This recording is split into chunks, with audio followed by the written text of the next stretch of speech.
오늘 우리에게 주시는 하나님의 말씀은 시편 103편 1절에서 10절 말씀입니다. 시편 103편 1절에서 10절 말씀입니다. 내 영혼아 여호와를 송축하라. 내 속에 있는 것들아 다 그의 거룩한 이름을 송축하라. 내 영혼아 여호와를 송축하며 그의 모든 은택을 잊지 말지어다. 그가 내 모든 죄악을 사하시며 내 모든 병을 고치시며 내 생명을 파멸에서 속량하시고 인자와 긍휼로 관을 씌우시며 좋은 것으로 내 소원을 만족하게 하사 내 청춘을 독수리같이 새롭게 하시는도다. 여호와께서 공의로운 일을 행하시며 억압당하는 모든 자를 위하여 심판하시는도다. 그의 행위를 모세에게 그의 행사를 이스라엘 자손에게 알리셨도다. 여호와는 긍휼이 많으시고 은혜로우시며 노하기를 더디하시고 인자하심이 풍부하시도다. 자주 경책하지 아니하시며 노를 영원히 품지 아니하시리로다. 우리의 죄를 따라 우리를 처벌하지는 아니하시며 우리의 죄악을 따라 우리에게 그대로 갚지는 아니하셨으니. 아멘.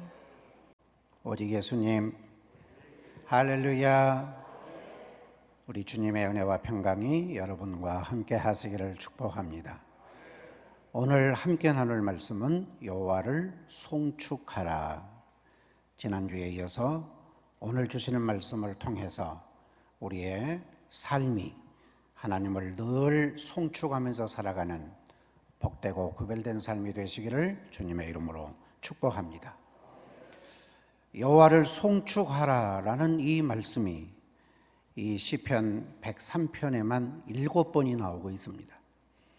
내 영혼아 여호와를 송축하라라는 말씀으로 시작을 해서 22절 맨 마지막도 여호와를 송축하라라는 말로 끝을 맺습니다.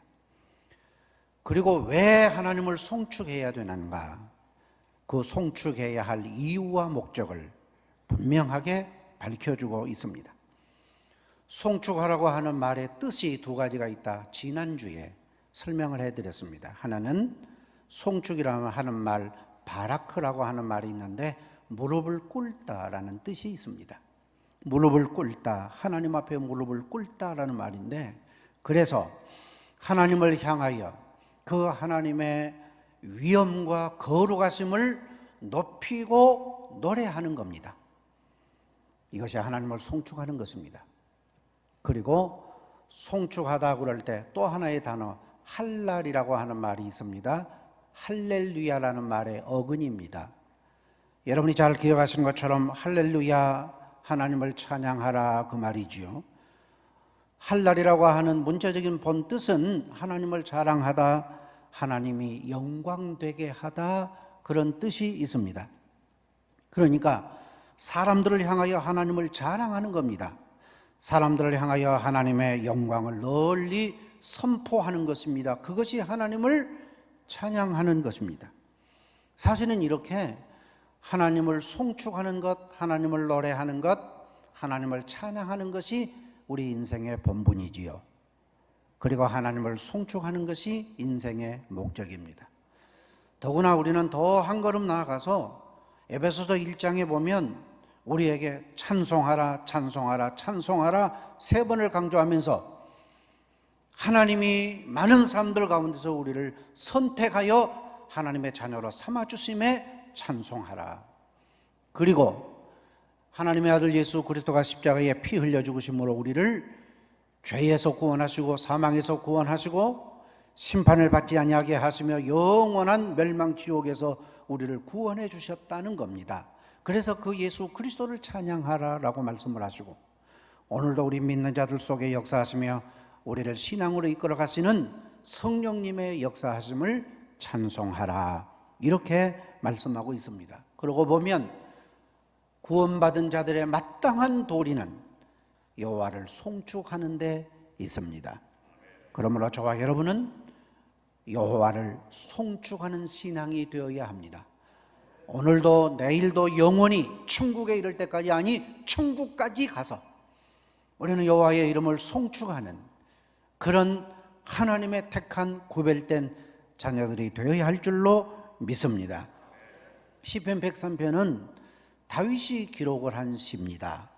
그런데 다윗은 평생을 살아오면서 생사를 넘나드는 생명의 위험, 생명의 위기를 많이 겪은 사람이에요. 평안할 때, 안정될 때, 잘 될 때, 그때 하나님을 찬양하라고 말한 것이 아니고, 인생의 가장 깊은 수렁에 빠졌을 때, 인생의 죽음의 고비를 넘나들 그때 그는 하나님을 찬양하라, 그렇게 우리에게 권고하고 있습니다. 이 시편 103편을 다윗이 통치 말기에 기록을 했습니다. 그런데 지나온 인생의 삶을 쭉 돌아보니까 그렇게 숱한 생명의 위기를 겪으면서 살아왔는데, 그러나 들여다보니까 그 속에 하나님이 함께 하셨어요. 그 속에 하나님이 붙들어 주셨어요. 그 속에 하나님이 그를 건져 주셨어요. 그 숱한 생명의 위기 속에 하나님의 은혜는 끊이지 않았어요. 그래서 뒤돌아보니까 이게 하나님의 은혜구나. 그래서 모든 은택을 잊지 말지어다, 2절에 그렇게 말씀하고 있습니다. 그러면서 1절 출발하면서부터 아주 신나게, 아주 힘있게 긍정적으로 출발을 합니다. 내 영혼아 여호와를 송축하라. 내 속에 있는 모든 것들아 여호와의 그의 거룩한 이름을 찬송하라. 이렇게 출발을 하고 있습니다. 내 속에 있는 것들아, 그 말은 의미가 있습니다. 내 마음, 내 뜻, 내 생각, 내 정신, 전 인간적으로 그 말이에요. 내 속에 있는 것들아, 그러니까 내 전 존재적으로 하나님을 송축해야 한다는 겁니다. 그리고 가장 깊은 곳에서, 그냥 겉으로 부르는 노래가 아니에요. 그냥 목에서 나오는 소리가 아니에요. 그 뱃속에서부터, 아니 저 깊은 가슴 속에서부터, 그 인격에서, 그 신앙에서 터져나오는 찬송으로 하나님 앞에 노래하라, 영광을 돌리라, 그렇게 말씀합니다. 그러면 왜 여호와를 송축해야 되는가? 저는 지난주에 3가지 말씀드렸습니다. 첫 번째는 모든 죄를 사해 주신 하나님의 은혜를 송축하라 그랬습니다. 두 번째는 모든 병을 고쳐주신 하나님의 은혜를 생각하면서 찬송하라 그랬습니다. 세 번째는 우리의 모든 소원을 좋은 것으로 만족해 하시는 하나님의 은혜를 기억하면서 송축하라, 그렇게 말씀을 했습니다. 오늘 제가 4번째부터 정리하겠습니다. 4번째는 여호와를 송축하라. 왜요? 네 생명을 파멸해서 구속해 주신 은혜를 송축하라. 아멘. 네 생명을 파멸해서 살려주신 하나님을 송축하라는, 파멸, 이 말은 무너지다, 폐허가 되다, 그 말이에요. 폐허가 되다. 여러분, 이제 성이 다 무너져서 폐허가 된 경우가 있지요. 그런데 그런 광경을 보면서 다윗은 자기의 인생의 탑을 또 오늘도 내일도 쌓고 또 쌓고, 마치 집을 세워가는 것처럼 세워간단 말이에요. 그런데 어느 순간 그 집이 그냥 와르르 무너진 것처럼, 성이 무너진 것처럼 자기 인생이 그렇게 완전히 무너져 버린 때가 있었다라는 거예요. 그래서 여기에 파멸이라고 하는 말은 폐허가 되다 또는 완전히 무너지다, 그런 뜻이에요. 그런데 바로 이 파멸이라고 하는 말을 또 다르게 번역을 하면서 다른 성경이 뭐라고 그랬느냐? 무덤, 구덩이, 함정, 웅덩이, 썩음, 그렇게 번역을 했어요. 바꿔 말씀드리면 다윗은 인생을 살아가면서 마치 인생 전체가 무너진 것처럼, 아니 그냥 완전히 파괴돼 버린 것처럼, 그렇게 무덤에 들어간 자처럼, 구덩이에 빠져버린 것처럼, 함정에 완전히 빠져버린 것처럼, 썩어가는 것처럼 그런 위기를 겪었다, 그 말이에요. 한마디로 말하면 죽음의 자리지요. 또 이 말은 다르게 번역하면요, 밑이 없는 구렁, 그런 뜻이에요. 밑이 보이지 않는 구렁이에요. 끝이 보이지 않는 시면, 그런 뜻이 있습니다. 그러니까 더 이상 소망이 없는 자리에까지 떨어졌다. 이것을 파멸해서 이렇게 지금 고백하고 있는 것입니다. 그러고 보면 다윗은 정말로 생명의 위험을 많이 당했습니다. 그 대표적인 것을 우리가 성경에서 찾아볼 수 있는데, 예를 들면 사울 왕은요, 다윗을 가장 큰 정적으로 생각을 합니다. 그래서 다윗을 죽이려고 했던 사람이에요. 사실은 이 사울이 자기의 딸 미가를 다윗의 아내로 줍니다. 바꿔 말하면 사위로 삼습니다. 왜 그러냐면은 그 정적 다윗을 가장 가까운 지근 거리에 두고 감시하겠다는 거거든요. 그래도 믿지 못하니까 이 다윗이 수금을 잘 탑니다. 왕궁에 불러가지고 수금을 타게 합니다. 그 순간에 그냥 창을 2번이나 던집니다. 창이 피해갔기에 다윗이 살았지. 가까운 거리에서 창을 2번이나 던졌으니 맞으면 그냥 죽는 것이지요. 그런 때도 있었습니다. 뿐만 아니라 이제는 사울 왕이 10여 년을 다윗을 죽이려고 쫓아다니게 됩니다. 그래서 다윗이 도망다니기 시작을 하는데, 한 번은 저 블레셋, 적군인 블레셋 나라로 망명을 가다시피 도망갑니다. 그런데 블레셋은 다윗에게 패였던 나라니까 다윗을 가만 두고 보겠습니까? 죽이려고 그러지요. 그러니까 다윗이 미친 채예요. 침을 질질 흘리면서 마치 그냥 정신이 나간, 아니 미쳐버린 사람처럼 그렇게 행세를 합니다. 블레셋 사람들이 보니까 그 용병스럽던 다윗이 돌아버렸구나, 아이고 참 불쌍하다, 짠하다 하고 내비놔둬 버렸어요. 그래서 살았어요. 모압으로 도망을 갔습니다. 근데 모압에서도 더 이상 버틸 수가 없게 됐습니다. 결국은 다시 유대 나라로 돌아옵니다. 그리고서는 산으로 둘러 이제는 피난 도망자의 신세가 됩니다. 아둘람 동굴 속에 들어가 있는데 기가 막힌 거예요. 인생이 기가 막힌 거예요. 이야, 이제 동굴에 들어갔으니 더구나 이제 사울 왕이 3,000명의 군사를 풀어가지고 샅샅이 뒤지면서 다윗을 죽이려고 한단 말이에요. 그러니 그 목숨이 경각에 달려 있습니다. 동굴에 갇혀 있으니 이제는 죽은 목숨이지요. 그런데 다윗은요, 절망적인 구렁에, 밑이 보이지 않는 구렁에 빠졌습니다. 그런데 중요한 것은 그럴 때마다 다윗은 항상 하나님을 바라봤다는 거예요. 그리고 하나님의 이름을 불렀다는 거예요. 아멘. 그런 생명의 위험을 여러 번을 겪습니다. 자, 그러면서 오늘 뒤돌아보니까 그런 상황 속에서 지금 살아있거든요. 그런 위기를 겪으면서도 오늘 내가 숨쉬고 있단 말이에요. 이것이 하나님의 은택이구나.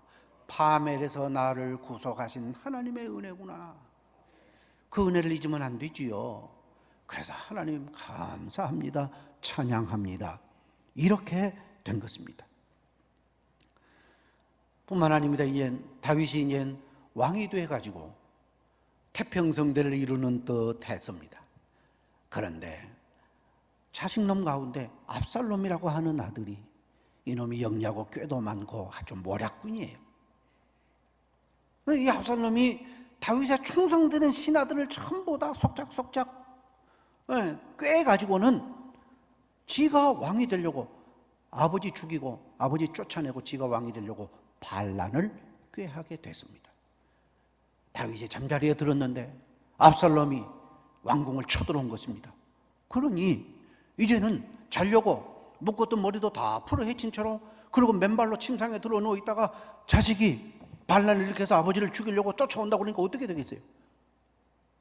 급히 일어나고 언제 머리 묶을 시간도 없고 신발 챙겨 신을 시간도 없어요. 그래서 성경에 보면 머리를 풀어 헤친 채 신발도 맨발로 왕궁을 뛰쳐나갑니다. 이런 일도 있었습니다. 기가 막힐 일이지요. 정말로 목숨이 경각에 달린, 마치 죽음의 외나무 다리를 걷는 것처럼 한 걸음 한 걸음 불안과 공포와 두려움 속에서 인생을 그렇게 지나오는 거예요. 이제 인생의 말년에, 통치 말년에 가만히 인생을 들여다보니까, 야, 하나님의 은혜가 아니었으면 나는 진즉 죽었다는 거예요. 내 인생은 다 무너져 버렸다.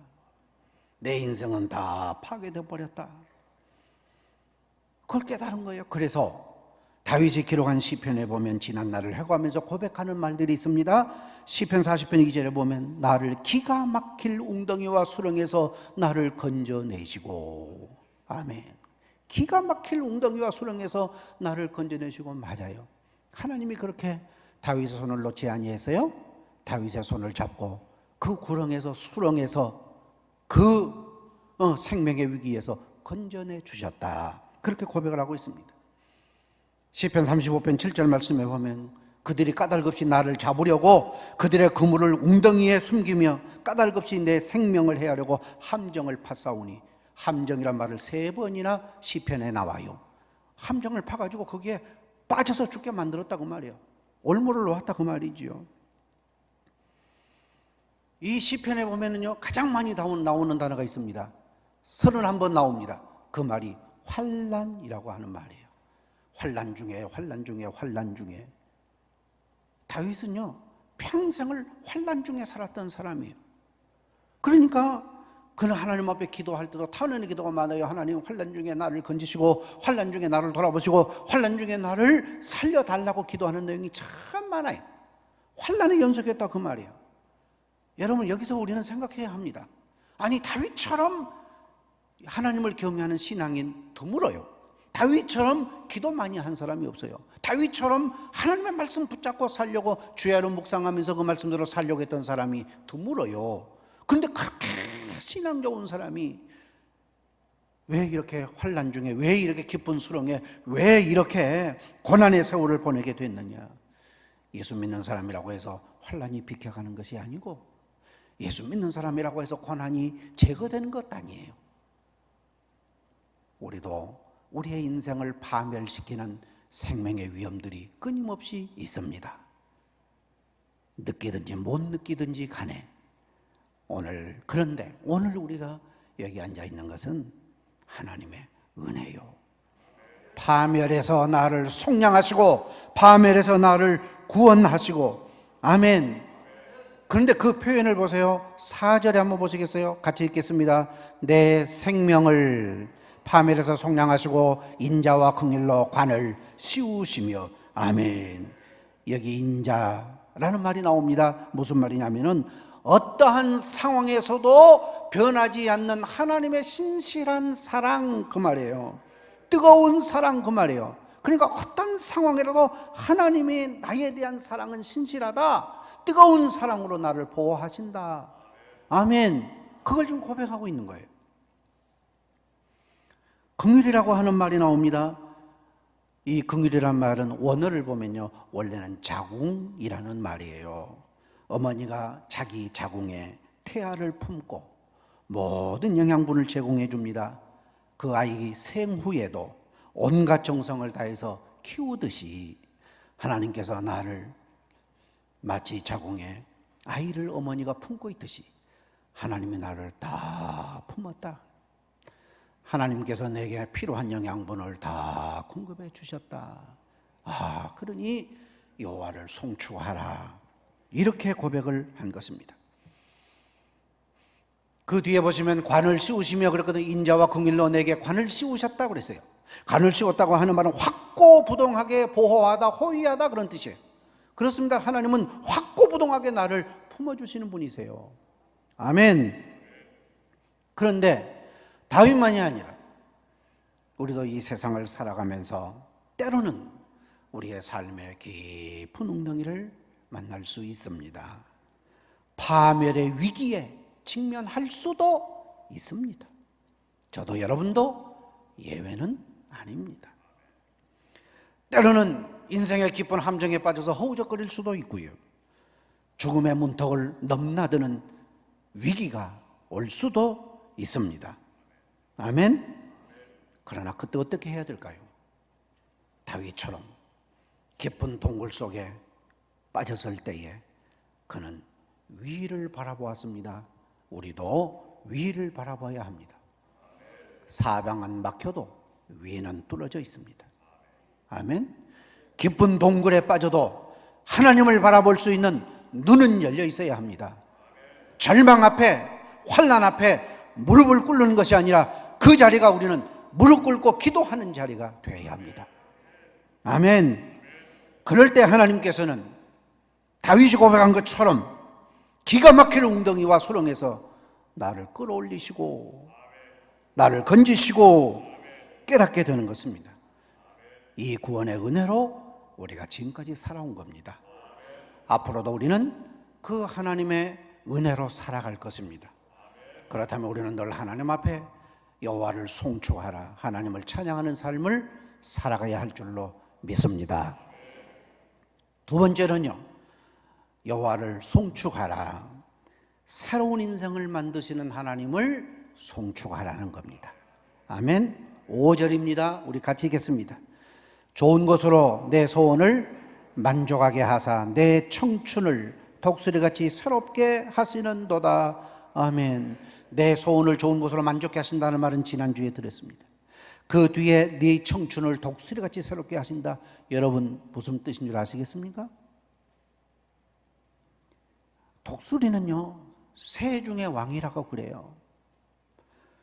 가장 오래 사는 새가 독수리예요. 70년을 삽니다.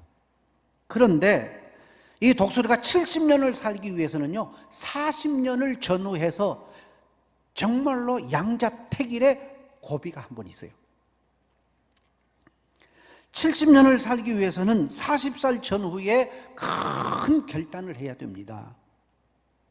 그게 뭐냐 하면, 이 독수리가 40년을 살고 나면요, 발톱이 길어서 이게 오그라져 버려, 이렇게 오그라져 버린 거예요. 그러니 먹잇감을 봐도 딱 찍어서 낚아챌 수 있는 그게 안 되는 거예요.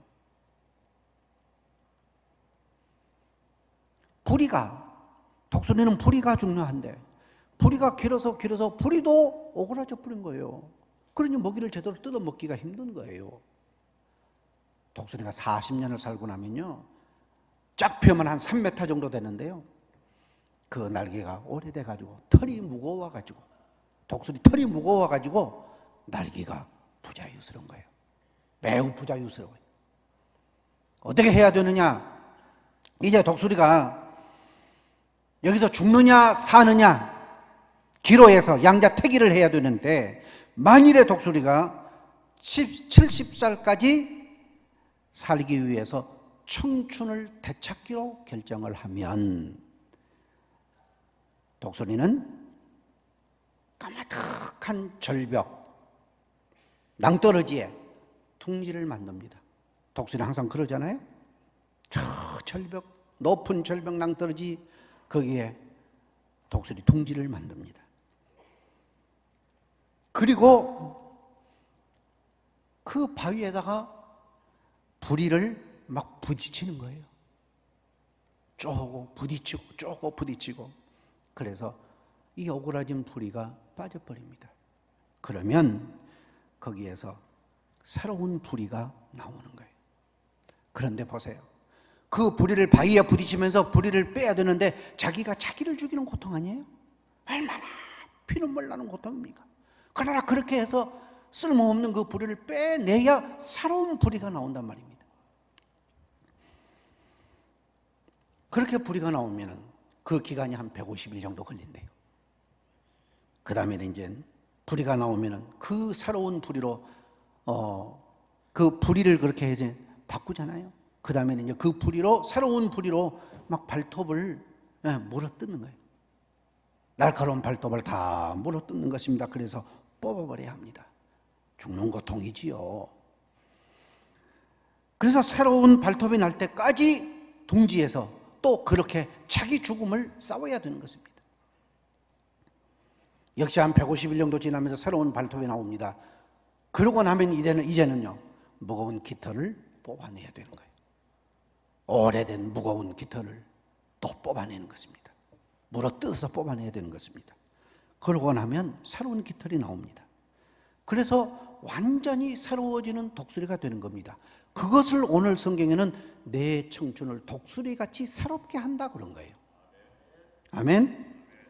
독수리 안에 새로운 독수리가 있는 거예요. 마찬가지. 때로 우리는요, 이렇게 우리 스스로 죽는 고통을 겪어야 할 때가 있습니다. 죽는 시련을 겪어야 할 때가 있습니다. 죽는 환난을 겪어야 할 때가 있습니다. 그러나 그 시련과 환난은요, 우리를 새로운 사람이 되게 하시고 새로운 인생이 되게 하시는 겁니다. 아멘. 평안할 때보다 곤고할 때 오히려 더 하나님을 만나는 체험을 하게 되는 것이고요. 우리는 시련 속에서 더 성숙한 인간성이 만들어지고요. 더 성숙한 삶을 살아갈 수 있는 에너지를 새롭게 얻게 되는 것입니다. 아멘. 여러분, 그런 분 계세요. 우리 교회도 그런 분 계셨어요. 암병으로 사형 선고를 받고서는 아무런 방법이 없잖아요. 그러니까 마지막 하나님 앞에 나와서 하나님 계시면 나 좀 살려주십시오. 그래서 애원하고, 그래서 하나님 만나고, 그래서 새로운 인생을 살게 된 사람이 있잖아요. 제가 아는 장로님 한 분은요, 사업에 실패를 했습니다. 먹고 살 것이 없었습니다. 모든 인생이 허무했습니다. 그리고 죽고 싶은 마음밖에 없었습니다. 장로가 돼가지고 더구나. 어느 날 비가 하염없이 쏟아지는 그 비를 맞으면서 목적도 없이 의미도 없이 그냥 밤길을 쭉 걷고 있는데 어쩌다 보니까 저만큼 작은 십자가, 예배당의 십자가 불빛이 그 빛 속에 희미하게 십자가가 비추고 있는 거예요. 그래도 그 속에 신앙이 있으니까 그 불빛을 찾아갔습니다. 교회당에 들어가서 흠뻑 젖은 몸으로 하나님을 붙잡고 울부짖었습니다. 하나님, 내가 여기서 인생을 끝내야 합니까? 하나님, 나를 건져주십시오. 그래서 그 장로님이 거기에서 하나님을 만나고, 그전에는 귀로만 듣던 하나님이 아니라 눈으로 뵙는 하나님을 만나고, 형식적이고 껍데기였던 신앙이 진짜 하나님을 만나서 바른 신앙인으로 바꾸어졌어요. 아멘. 중요한 것이 있습니다. 환난은 다 당합니다.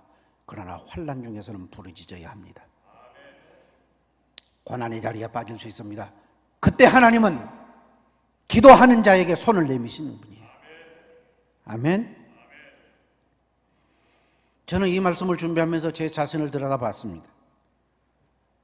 야, 나도 참 하나님의 은혜구나 고백을 했어요. 제가 언젠가 고백을 했습니다만, 저희 집은요, 집안이 대대로 무속, 미신, 우상 숭배에 유명한 앞장서는 집안입니다. 좀 부끄러운데 저희 큰어머니가 유명한 점쟁이였어요. 여수에서, 고소동에서 유명한 점쟁이였어요. 제가 교통사고를 당해가지고 3년 동안 병원을 전전긍긍하는 가운데 마지막 안 되니까 하나님 믿어보자. 그래서 하나님 믿었어요. 그 제 인생이 이렇게 바뀌었잖아요. 새로운 인생을 살게 됐잖아요. 아, 이것은 다윗의 얘기가 아니라 내 얘기구나. 얼마나 하나님의 은혜가 감사한지요. 저만 그럴까요?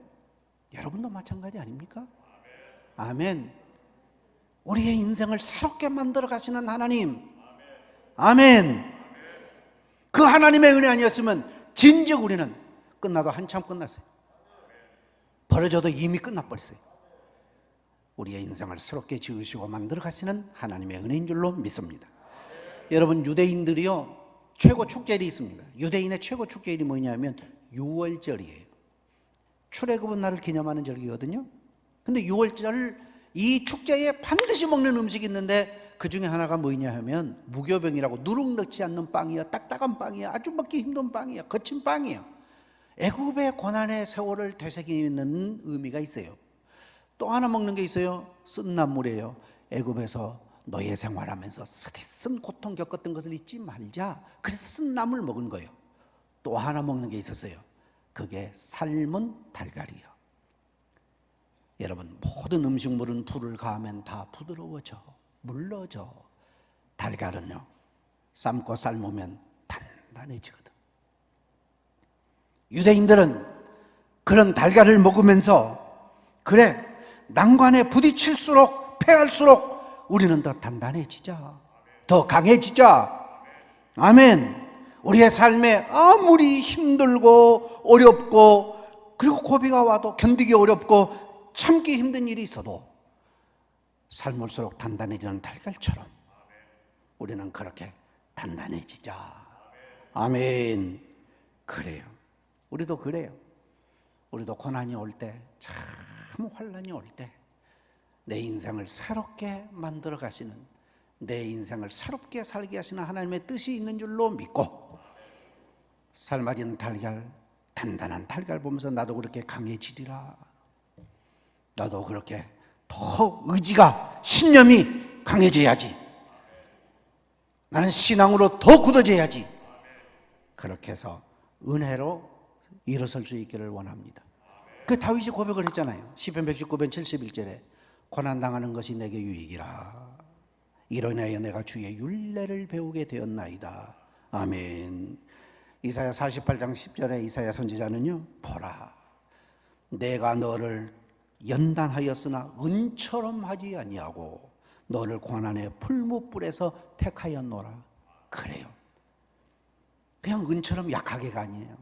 하나님 우리를 고난의 풀무 속에서 그렇게 연단시켜서 새로운 그릇이 되게 하신다고 말이에요. 아멘. 우리는 그 하나님을 송축하면서 살아야 할 줄로 믿습니다.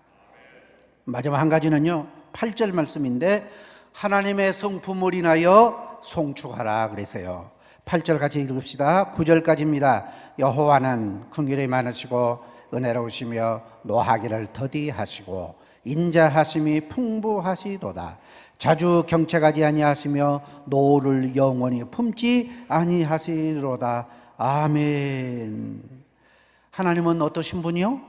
긍휼이 많으시고 어머니의 마음을 가지신 분. 그래서 자녀에게, 자식의 희노애락을 함께 공감하는 하나님, 그 말이에요. 아멘.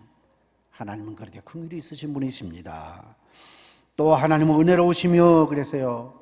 은혜로우시며 문자적인 뜻이 있는데 긴급한 상황에 처한 채무자의 부르짖음을 듣다, 그런 뜻이에요. 오늘 하나님의 자녀된 우리들의 고통의 부르짖음을 들으신다. 아멘. 자비롭고 은혜로운 분, 우리를 불쌍히 여기신 하나님, 우리를 위로하시는 하나님, 그래서 우리에게 즐거움을 주시는 하나님, 호의를 베풀어 주시는 하나님, 우리에게 복을 내리시는 하나님, 그 하나님이 누구세요? 저와 여러분의 아버지십니다. 아멘. 노하기를 더디하시는 분, 그래서요, 참으시는 분, 인내하시는 분. 그래요. 하나님은 오래 참으십니다. 아멘. 우리에 대해서 참아주시는 분이에요. 인자하심이 풍부하도다 그랬습니다. 인자하심, 여러 가지 뜻이 있습니다. 하나님은 진실하신 분, 믿음성 있는 분, 확실한 분, 신뢰할 수 있는 분, 든든하신 분 뿐만 아니라 믿보신 분. 그런데 이런 것이 한이 없으신 하나님, 그 말이에요. 풍부하시도다, 한이 없다, 끝이 없다, 그 말이에요. 아멘. 하나님의 마음은 한이 없으신 분이에요. 한없이 좋으신 분이요. 아멘. 우리에게 베푸시려고 하는 하나님의 마음은 끝이 없으신 분이에요. 우리는 그 하나님을 아버지로 믿습니다. 그 하나님 아버지 때문에 우리는 찬송해야 되는 것입니다. 아멘. 여러분, 밴댕이 아시죠? 밴댕이 아시죠? 밴댕이는 청어과에 속하는 생선이요. 이 전어처럼 비슷하게 생겼는데 전어보다는 작아요. 그런데 이 밴댕이는요, 성질이 너무 급해. 그래가지고 물에서 나오면 그냥 죽어버려요. 지 성질에 지가 죽어버려요. 그런데다가 이 청어는요, 햇빛에 이렇게 비춰보면은요, 속에 내장이 다 보여. 그리고 등치는 큰데 속이 쪼까네, 작아. 이 밴댕이에요. 그래서 우리가 사람을 걸어서 잘 삐지는 사람, 토라지는 사람, 이해심이 없고 도랑이 적은 사람, 속 좁은 사람, 좀스럽다 그러지요. 쪼잔하다 그래. 그런 사람을 가리켜서 밴댕이 소갈딱지 그래. 사람은 그래. 다 밴댕이 소갈딱지야. 만일에 우리 하나님이 그렇게 속이 좁으신 분이라면 우리는 다 진즉 벌받아 죽었어. 그런데 하나님은 한이 없으신 분이에요. 아멘. 사랑이 한이 없으시고 은혜가 한이 없으시고 긍휼이 한이 없으시고 하나님은 그냥 모든 것이 한이 없으신 너무너무 좋으신 분이에요. 그러니까 하나님은 어떤 죄인도 다 품어주시는 하나님이시고, 아멘. 어떤 누구도 다 용납하시는 하나님이신 거예요. 아멘. 하나님은 어떤 죄인도 다 용서하시잖아요. 누구도 다 하나님은 사랑으로 끌어안으시고 품으시는 하나님이시잖아요. 아멘. 그 하나님이 우리의 하나님이요, 저와 여러분이 아버지라고 부르는 하나님이요, 그 하나님 때문에 송축해야 된다 말씀합니다. 말씀을 정리합니다. 여러분, 위대하신 하나님, 그 하나님의 이름을 우리는 송축하면서 살아야 합니다. 왜요? 그 하나님의 은혜로 살아가니까요. 그래서 은택을 잊지 말지어다 그랬잖아요. 무슨 은택? 첫 번째는요, 지난주에 말씀드린 것처럼 모든 죄를 다 사해 주신 하나님의 은혜를 송축해야 합니다. 모든 병에서 우리를 고쳐주셔서 오늘 살게 하신 하나님의 은혜를 송축해야 합니다. 우리의 소원을 가장 좋은 것으로 만족해 하시는 하나님의 은혜를 송축하면서 살아야 합니다. 아멘. 오늘 말씀드린 내용이 있습니다. 생명을 파멸해서 구원해 주신 은혜를 송축해야 합니다. 우리를 환난 속에서 새로운 인생을 만드시는 하나님을 송축해야 합니다. 그리고 하나님은 너무 좋으신 분이요, 자비로우시고 은혜로우시고 노하기를 터대하시고 인자하심이 풍부하신 하나님이십니다. 그 하나님이 우리 아버지십니다. 그 하나님을 송축하면서 살아가는 저와 여러분 되십시다. 기도하겠습니다.